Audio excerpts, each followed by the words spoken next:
આજે આપણે દિશા અંગે ભણવાના છીએ. જો આપણે રણ અથવા સમુદ્રની વચ્ચે હોય તો આપણી પાસે કંઈ ના હોય તો આપણે દિશા કેવી રીતે જાણી શકીએ? ખાલી જોઈએ કે આપણી પાસે રણ નથી કે નથી સમુદ્ર, પણ આપણે આંખે પાટો બાંધી દઈએ એટલે આપણને કંઈ ખ્યાલ આવે કે કઈ દિશામાં ઊભા છીએ?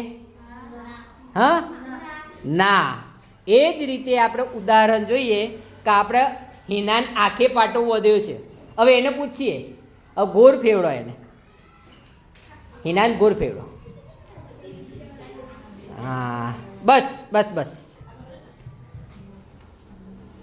હવે હિના કઈ દિશામાં ઊભી છે? તમારે નથી બોલવાનું, એના જાતે કહેવાનું છે. ઉત્તર દિશામાં. એને ખ્યાલ આવી ગયો, આ ઉત્તર દિશામાં છે. એનું મોઢું કઈ તરફ છે?